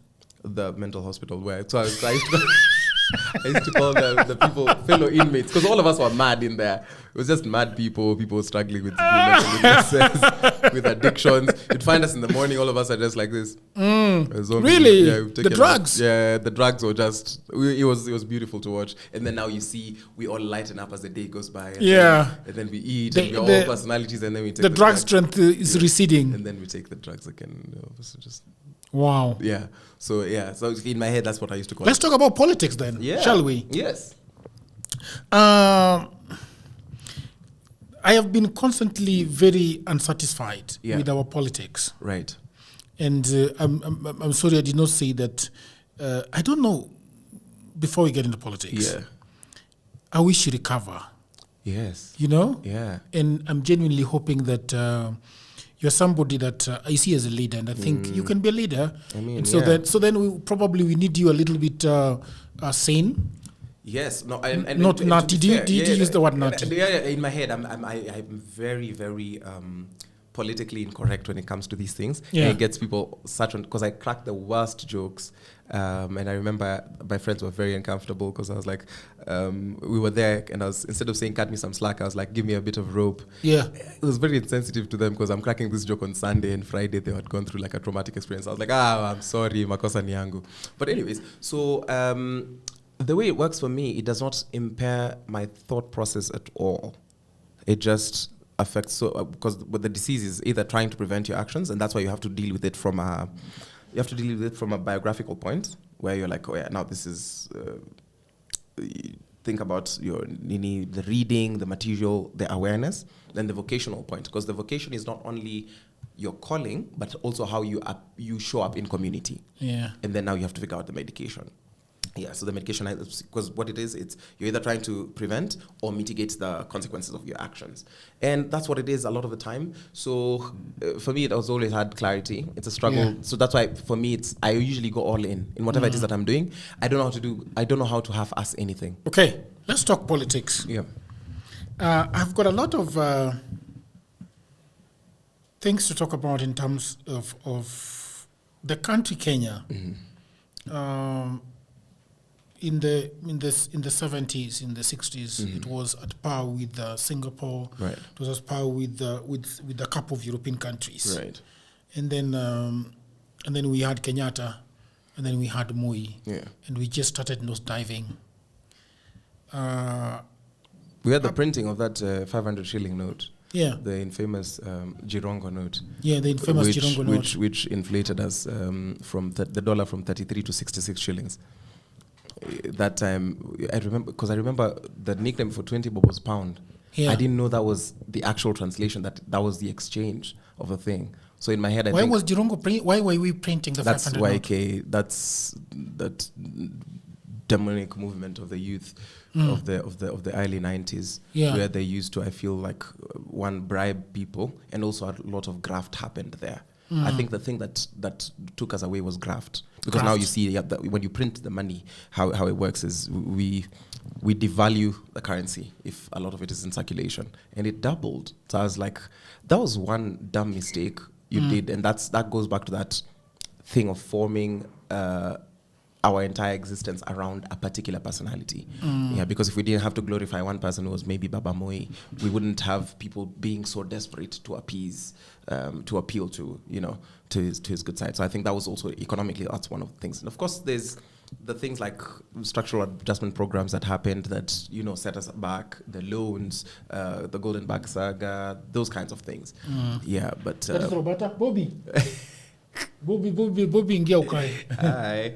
This guy is from the government. It doesn't like government people, so you might be a state agent. You might be a state agent. Yeah, we don't. Operative of the state. Yeah. Okay. So that's where the rain started beating us. I think of course there's a colonial aspect, but I was just in my head when you said the 90s. That's the thing that jumped out at me. Yeah. Okay. Then slowly we have been. Look, I love traveling. Yeah. And I see how countries are working out there. Yeah. Europe, America, and just this road that is passing here, that's in Komboni Road. Yes. They started making it, I think 8 months ago. Right. And then they just stopped. Yeah. And then now I'm just wondering whether that road will ever be tarmacked, because I think the way they started it, they were supposed to tarmac it. Right. The other problem that is now, it has been turned into a parking lot by the guys that are doing, the mechanics down the road. Yes. So what I've found with Kenya is that we have the government which does not want to follow the constitution. Yes. Does not want to hear about it. Does not care about it. And if you care about it, they want to kill you or mug you or do crazy things for you. And then we have the people, When we started talking, I told you that my opinion is that we as Kenyans have never been tired of the things that are going on. That's very true. The other day, last year, my sister wanted to get a passport for my brother.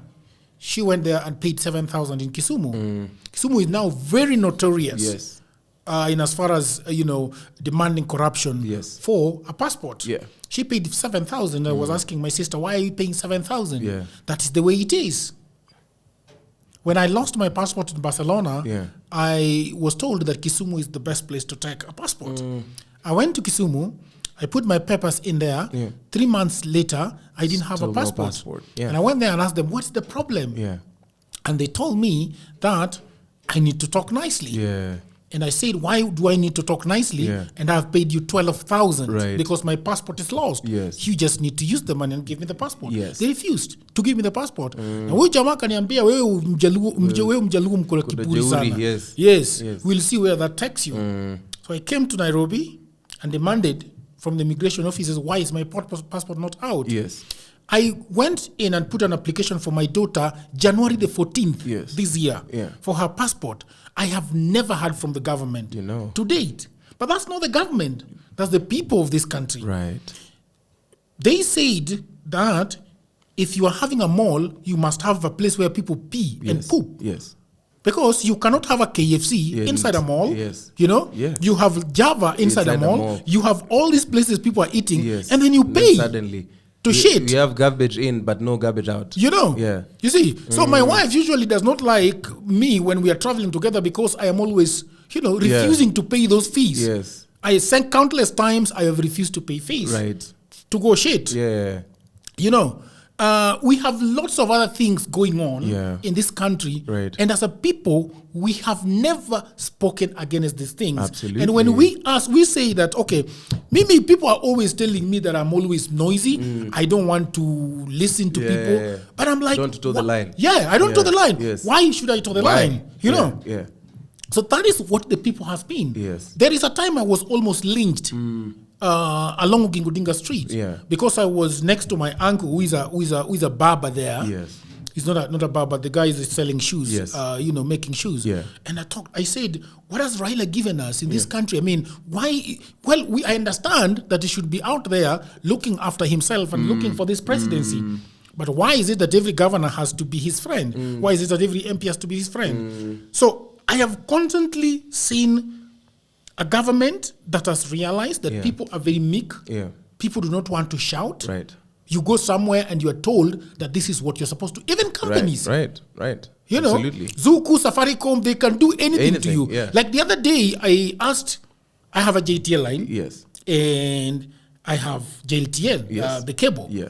And then there was no internet for 3 days. Right. And I'm telling them, you have internet on you have internet on the phone. Yeah. Why don't you give me that internet on the phone while you're fixing this one? Yes. The lady was like, am I mad or what? Yeah. So that has been my opinion of our country. And that is why I was telling when we started that I feel like sisi kama Kenyans, we are not tired. At all. And then suddenly, somebody is tired. Yeah. And these are the people that were born in 1997. Yes. Yeah. By the way, Kasmule, we have always thought that you guys are stupid and full of yourself. Absolutely, yeah. And don't respect anybody. Yeah. And not educated. Yeah. We're not foolish. We also just don't play respectability politics, because you know that old saying for good times, bad times create strong men create good times create weak men create bad times, and the cycle continues. I feel like we're in good times into weak men, or we're in weak men into bad times, the precipice thereabout. And so we did not have to go to school without shoes, like our parents or like our elder siblings. We did not have to struggle as much. So we had to focus on the other things. You see, and I said this, for someone like Ruto to go and say, na mukiendelea hivi, nitawashtaki kwa Mungu. He knows that this is a generation that grew in a lot of silence, and whatever it is that you would do to wrong them, they'd be like, mina achia Mungu. Huyo mwachie tu Mungu. That's the attitude our parents have. Yeah. No, achia tu Mungu. God will fix him. Yes, they don't speak up or stand out. But sasa sisi tumefika kwa hiyo generation yenye tuko like hapana, si lazima, what is this? And again, you've pointed out, when you pointed out that inconsistency of even how companies treat us, the other thing they do is they make it so bureaucratic for you to reach to the problem. Because when I take my phone out, and Safaricom is screwing me over, and I call 200 customer care, listen, what's happening? Nini inafanyika?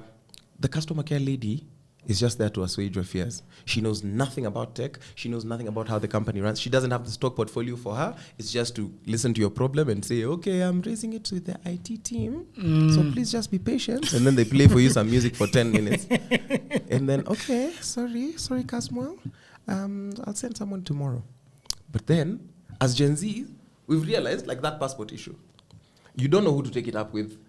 Because as a regular Kenyan, you don't know who's the boss. Yeah. See, everyone in that immigration's office looks important. Yeah. And everyone, you don't know who's the guard, who's the who. Yeah. So what we've realized is you could call it out from the top. Systems are suddenly sort of working because now we start saying Ruto must go. And now he's scrambling and scampering and fixing everything at the bottom.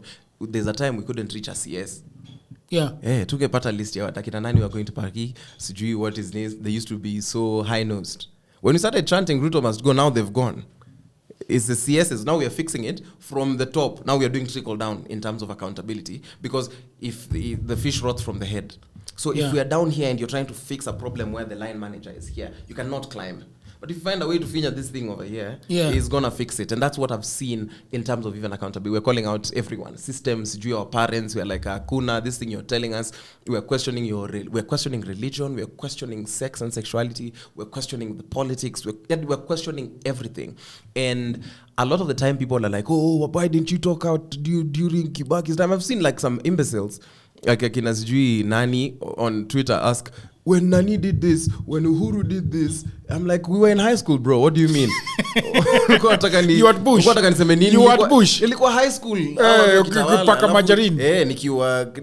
The second time they in here, I was in campus. I was doing student politics. You are national politics. You're asking me some stupid questions. I'm like, this is when I'm coming into awakening. And so now we're fixing it here. We are here now. if you guys think we're like, whatever you would have fixed, you would have fixed. We'll take it from here the best way we know how. And that's why everyone is so obsessed asking, what next? What next? We're like, we will figure it out. I'm going to ask you about watu kupotea in the middle of the night. Right. But first of all, there are things that are I'm a millennial, so I've not been following it very, very well. And then I traveled. There are theories. There is the phrase Ruto must go. Yes. Is it a literal meaning? It's both literal and metaphorical. Yeah. Because of the things that he stands for. The things that we call Rutoism is cronyism. It's hiring on a tribal basis. It's hiring on incompetence. It's surrounding yourself with yes men. It's the same thing. It's people forming a cult around a personality, and it's pity politics. And it's the same thing we should do. But also, Rutoism is a reflection of what society looks like. Because he did not get himself into power. He was elected. People woke up and voted for the man. And they said, this is who we want. So it's also a reflection of society. But when we say do you think he stole the election? I'm not certain. I don't think so. To be fair, and I'm saying this as a person who was very anti-Ruto at the time. I've always just been anti-Ruto. He just won hands down. I don't think he stole this one. Yeah. You didn't fix the server? He must have fixed it for sure. But that's stealing election. But so did Raila. He had the chance to do it. Did he not? Remember, Azimio guys, we was counting huku chini tunasema ndio hii. This way imeenda. This one is ours. People are doing tallies and whatnot. No, I scared they did not pay their returning officers and they started eating mkate ya watu wa. Who's that on? Are you going to blame that on UDA? Anyway, guys? let me not digress. Yeah. I was asking you to explain to me what Ruto must go means. Yes. So it's that it is we because he is in government, and in my head he's not a first-term president because he's been in government since 2013. Yeah. So he's going. It's a thing which he saw coming, and if he saw the rot and he wanted to fix it, he would have fixed it as DP. He would have called out his boss and said, "This is wrong." He was lying during elections. His campaigns. Yes, he was. He knew that he was going to do what he promised he was going to do. Absolutely, and that's why now we are cooking him. We are saying, you chose this upon yourself. And you saw a street interview of a guy asking, so after what next? Kaunge kwa president? I'm like, yeye ndio alijitokea. Maji ukiavulia nguo lazima uyaoge. Yeah. He decided to be president. Let him figure it out. So when we're saying Ruto must go, we're actually saying this whole government. Because for you to fire a cabinet, it means you are surrounded by inept people. He has like 15 advisors. That's like another cabinet. On payroll? Yes. Really? The list. The only people we know is the chairman. We think Ndi is the advisor for economics. He's not even. There's now a guy who now actually advises on economics. Ndi is just the chairman of the board of advice. The board of that board is like 13, 15 people.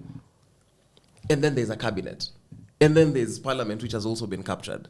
There's so much, and we're like, no, we're tired of this trope of you trying to divide us. And you'll see that you saw they tried to. The politicians have such a narrow scope, and that's the thing which, if we do not educate ourselves consistently as Kenyans, it might put us into a bit of trouble, in the sense that they tried doing that hustler versus dynasty trope, where they were like, wenye wanaandamana ni cool kids wenye wanaenda na iPhone, Uber na KFC. In my head, I was like, this is exactly hustler dynasty narrative. You're trying to remove them. Yeah. When akina Kimani Ichung'wah was just saying what they're trying to make it look like, it is a thing of the opulent. Watoto wa maskini, hawajali watoto wa maskini. Then they realized really quickly, their own children and tumeungana ma youth. Then they started saying, now after we breached parliament, our children, my sons and daughters. Now they wanted to play the age gap thing and infantilize us. And we're like, no, this is a political exercise. It's not at ECG. It's not an experiment. We are serious and we are here to occupy. And now they realize it didn't work. Now the political class has come together, and now they're dividing it in terms of party. And you see even the tribal narrative, people are saying, Luos, this is not our war. Watu ya mlima wanasema sijui hivi, watu ya bonde la ufa wanasema hivi. Inajua? So consistently, now people are just going back to the old playbook. And that's why we are saying, this is the end of that political playbook. Now it befalls Ruto's office, and now we say Ruto must go. So he has to go with the entire. So now, if he goes literally, what happens to the country? See, we figure it out. What do you mean we figure it out? Have we threatened property because there's not been looting? No. They Nani had government spokesman say, we've lost 6 billion since we started demonstrating. But if you think about it contextually, that's the amount we know that we lose to corruption in 3 days. It's cheaper. It's cheaper us demonstrating. It's cheaper for the country for us to demonstrate. So take me through the cost. Take me through the course of action. If Ruto decided to go, we figure it out. Just the way Mau wakitoka, hawakukuwa wanajali sijui nani sasa atakuwa mkoloni. We just wanted the colonialists to go. Theorize. Yeah. How do you theorize it? And tell me how did it work? I think, and that's why we're doing it systemically. Yeah. We want to live in a corrupt-free society. So we will come up with corrupt-free processes and maybe ensure that if you're being a leader, this is the process. Does it mean we have to change it in the constitution? Then we will. And if he vacates office and now people are making it look like, oh, there'll be a vacuum, there'll be nini. Kenya's not devoid of good leaders. Yeah. And we're not trying to push it into a military state as they believe. And that's why I'm like, I have such a huge problem with that kind of thinking because it's a colonial... Them saying that we are trying to... You guys yes, are they're trying saying to that we're trying to... Yeah, we're trying to... The question which the political class asks is, after Ruto goes, then who? That's what Raila is asking. Then Gachagua, who? And then if he goes, Wetangula. I'm like, yes. Absolutely yes. We're saying we're tired of all of you guys, and it's gotten to the point where we can create new things. So why does it happen that, for example, this thing is quite literally a boycott of mainstream media? Yeah. Yeah. You did not find the conversations you wanted to see on telly, and you are like, there's a space over here, and that's how Dialogues with Jagero was birthed. Yeah. If somebody asked you, so what next? You were like, I'll figure it out. I'll get, let me get a space, let me get cameras, let me get nini. So where will you get funding? I'll figure it out. How will it run? Figure it out when we get there. Let's start with one camera, two cameras. I'll start with one camera, it will be in the corner of my house. So that's how I'm looking at it. I'm like, it's an overhaul. It's like you've been fired from your job. You've lost your job. You've gone back home. So what next? Okay. Yes, you have a family, so it's home. You used to be the provider. You used to be the nini sole provider. That you've been retrenched. What next? Okay. Is there a power vacuum? No. You will adapt. You'll find a way. You're like, maybe I'll move the family to Shags, or I'll move them to a smaller house. I'll try and do some biashara over here. It's the same thing. Instead of us asking what next, it needs to be how next. I'm like, can we conceptualize together a future which is devoid of corruption? Because this is land helplessness. Ruto is saying that Ford imemwaga pesa. Ford. Nani aliorganize ile African Climate Summit yenye alikuwa nayo hapa juu? Ford organization. Ford Foundation, yes. Yes. Nani ali finance trips za some of the sitting members for UDA to the States? Ford Foundation. Who's sponsoring one of the biggest independent journalism endeavors, Africa Uncensored, by Kina John Alanamu? Ford Foundation. Ford Foundation is not an implementing body. They just fund. Yeah. Yes, you say, I have this idea, Jagero. Please give me some money. It's not that it's bringing the money and then organizing the boycotts. Because I'm very bitter. Kwa nini pesa yangu haitaingia? I've been on streets every single time people go for mass action. Kwa nini hiyo pesa mimi sijapata? They are saying that there are people who are doing the graphics design, there are people who are organizing the tents, there are people who are doing this, that is the money that is coming from but Ford. There are also some people who are looting in government. Yeah. Like they're not looking at themselves like that. 2 billion is the amount we know. They steal per day. Per day? Yeah, that's what we lose in corruption per day. The ones we know. How do you know this? Uhuru said, napoteza 2 bilioni mbili, alafu akauliza sasa mnataka nifanye nini? That's the whole president who has said, and said his hands are tied. So in my head, I'm like, he was saving face. So he didn't, I doubt he disclosed the real amount. Yeah. So going by that, we're losing 2 billion every single day. I would rather... At the very minimum. At the very minimum. I would rather we not have a government. Yeah. But children, when they go to school, they have tumeka bila cabinet siku tatu. Yeah. It means the country can run without a cabinet. It can. Yeah. We've not gotten into a crisis. We don't have a cabinet currently. Tumeonyeshwa IG anaweza enda. Tumeonyeshwa tunaweza ishi tu bila finance bill. The only thing that is affected is the thing that helps us the least. Because the country still is running. Oh, it will be unconstitutional. Shut up. If a child goes to school and they eat, they don't need to riot. No class 7 child will ban their school at suddenly. Our president has gone now. When do you think he's going to bring back his CSS? We're waiting to see. Of course, now they're making it very political. It's political in play, and yeah, we're waiting. I hear that. Do you agree that that Raila should be giving a bunch of people to go and be employed there? Because that's what I've heard. I mean, if he does, let it be people we've never seen, people who've never served as a governor, people who've never served in any previous government. Then he can contribute. See, he's a politician, he's a leader of a party, nini, as long as he's somebody who's never been involved in graft, somebody we've never seen before, working for a previous or current government, someone who does not have any active cases, and somebody whose wealth we can trace. You contribute. People make it look like we are trying to take power. No, we are just saying, shut up. How big is the corruption within the people that surround Ruto?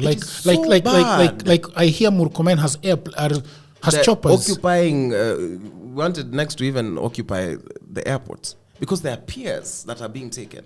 There's the blackouts in JKA are manufactured. They're synthetic. So that? Because they're auctioning the place. They're doing the private business on public property. So they have hangars of themselves, and a sort to, they're leasing it to foreign lands until and now someone looks at me and says, so what next? This thing currently is not working for you. This person is taking it. We are saying wachana nayo. We won't die at it suddenly because we do not have a president. See, the army is intact. Yes. The forces are intact and the people are peaceful, so our borders are still protected. Yeah. You want to tell me we can, as 55 million, we just believe it has to be one person who can lead us? I'm inviting us to rethink the way we think about this power thing. Yeah. These are the servants. They have taken everything and pocketed. Yes, if someone is working in your company and they are looting, you chase them away. Yes, for sure. You don't ask what next. You figure it out. So you get another one. Yes, that's what I'm saying. You go to LinkedIn. And you say, open to work. looking for nani. Even, so you see that it used to even happen to us as kids. Yes, I loved Auntie Nani, but alikuwa anaibia mzazi. Yes. Sasa tutafanya? Hapana. The parents never used to ask us, sasa tutafanya? We the people are the sovereign power, and suddenly we're asking what next? Yeah. We are the bosses. They are the servants. Yeah. I don't know why we have this twisted. Yeah. I get it. Now, the course of action that happens, what happens now all the way? We just keep occupying. Yeah. We keep occupying. What are the top demands right now? Corruption. Deal with graft. Kabisa. Accountability in government. You cannot borrow in our name and pocket the money. Borrow in your name and pocket the money. There's money that's not in our books. There's a loan that the government took that never made it to our books, that you're paying for in terms of taxes, in the tunes of trillions. So it just went to a small account somewhere offshore, belonging to a few people. And now you want to make all of us pay. We're saying now, can't pay, won't pay. That's part of what we're saying. Accountability in government, give us process. Do you think that they should write off the debts because they never helped us? They never. Don't write it off. We will find the people who took the loans and the people will pay you. We don't want pity. You're not forgiving us. We're not asking IMF to forgive us. We are telling them, this money of yours, we will give it back. But also, from here, do not meddle in our country's affairs, as you've done to pilfer all African countries. Accountability in government, the war on corruption, and good governance. Once we sort those three things, we will have sorted health, we will have sorted food, we will have sorted land issues, this thing for seeds that people cannot, employment for the youth, IDs, we'll have sorted everything once we take care of these three things. When we say Ruto must go, we're saying we're cleaning, we want good governance because his government represents bad governance. We do not want corruption because his government is corrupt. We want accountability in government because the people in his government have not been accountable to the people of Kenya. That's the ideology. I don't know why people think we suddenly want to get into State House that, Kaskazini is saying this because now he wants to be president. You just do your job. Yeah. I was happy. I was not on the streets until we were on the streets. And now they've killed people. Now it's even more personal. Because now I've seen people die on the streets and I'm like, okay, fine, now we will see it to the end. And if it means me offering myself up sour, but I will not sit as mama iendelee hivi hatutaendelea. Yeah. And we've made some gains. I've seen a lot of gains. Yeah. Which we are also, people saying, oh, you're asking for too much. We're like, we are so used to bare minimum that you think these are gains. These are not gains. These are things that should have been happening in the 90s. Your entire cabinet, you didn't fire them because you fired them because they were inefficient, but you left the prime cabinet secretary, which is the unconstitutional position. So you've not done anything. The finance bill, still shaky. Has it gotten into law or not? Because parliament was on recess, and you know how a bill works. Stays ever so for so many days, it becomes law. Yeah. So, it looks like, he came on X Space. We're like, what are you doing on X Space? You don't agree that he should have been there? No. Should have been doing proper governance. But who brought him there? Who were the people that were involved in See, they wanted to do that dialogue thing, and that's why in my head I'm like, there are few people who are also you see, the thing about the age we live in, we feel like the person with the most followers is the best thinker. And so we delegate very critical and crucial roles to such people, not knowing that even they have some intellectual blind spots. So even the people who organized that, I was just like, yes, you might have organized it, but you're the one who was supposed to organize a parallel space. This person, he would have been okay if he came to the X space the first time we rioted on Tuesday. On Monday, he said, hey, guys, I hear you want to riot. Please, can we get on our space real quick? I want to hear your issue so that I can fix it. But now people died. Why are we dialoguing with a murderous regime? What is this new thing that do you think Ruto knows? Kasmule, we can talk until tomorrow. Yes, about we can talk this about thing. yeah. But I want to ask you, do you think that Ruto knows that he's instructing his people to kidnap people? I think so. He knows about it. Yes. But he says he said that I will never do this. It is very true, but I say this because it is the duty of intelligence to tell him this is what's happening. So if they hide it from him, so who should take that blame? Yes, that's why I'm saying the presidency should know. If the president does not know, and of course he could be ignorant in things because there's people who are trying to sabotage him, but that's not on Kenyans, that's on him. He is the head of the executive. The National Police Service falls under the executive. He should know whatever the hell is happening. And you want to tell me right now there's someone who could be in your house who's not a robber, because of course you cannot plan for a robber. But if you've sent me to your house, you know exactly what's happening. Yeah. And if you are like, oh, please take this, and you know if you left in the morning, this was here, and it's suddenly not there, you can trace it and say this is the thing. We're not seeing heads rolling. The fact that we're not seeing heads rolling means that he probably knew and probably approved. Yes. Yeah, so that's why I'm like... Because if people are killing Kenyans and they are still in their positions... It means that it is permitted. The police officers that were shot and that were shooting people and were caught on camera, were they ever taken to court? No. One of them, Kwanza alikuwa even in this most recent demonstration in Lianda Jana, Tuesday. The one that shot at journalists? Yes. Not a journalist. That's a new one. There's one now who killed somebody the previous week. There's a light-looking fella. And he came back? With a gun, wielding a gun. So what impunity is this? You know, so that's part of what makes me very bitter. Because there's people who left to come and ask for accountability from government, did not destroy any property, did not do anything. Everybody knows, and that's why the whole country was supporting us, because we were never violent. At all. And people were still shot. Yeah. People were killed. Kasmule, I want to wish you the best. Asante. God's protection. Yes. Even coming here, you know, it was harder for me. It was very, very hard. Yeah, there was like there's a life threat. Why was your church trying to ban some people from preaching, by the way? Oh man, I can't speak for that because I usually believe that we cannot politicize the church. But it's one of those routes where people have self-inflated egos and think they can gatekeep. That's my analysis. People have just refused to grow mentally. We are still upholding that colonial mindset that people have always had. And it's time to change. It's been a pleasure, brother. Nothing but a pleasure. Yeah. To talk an entire I really enjoyed this conversation. Me too, man. Yeah. Yeah, it's been. It's interesting that we've always known each other without knowing each other. But actually, I've just remembered we also met at the march against femicide. No, I wasn't there. That was Onyango. That was Rix and Nani. Who was that? Did I meet? Probably Orato. Orato is looking for a woman. Probably. Orato, of course. Of course he was there. But yeah. All right. Let me finish. Thank you very much, people of the internet, for watching this. Please consider subscribing. It was a long one. I hope you enjoyed it. And if you want to come to this onto this stage and talk, you know, Kasmule, there are some guys of yours that I really want on this show. Say none. if you're called upon, if I call you and tell you you're going for Dialogues with Jagero, don't give me any excuses. Subscribe, watch the hell out of this thing so that I don't lose my street creds. Did another episode. Bye for now.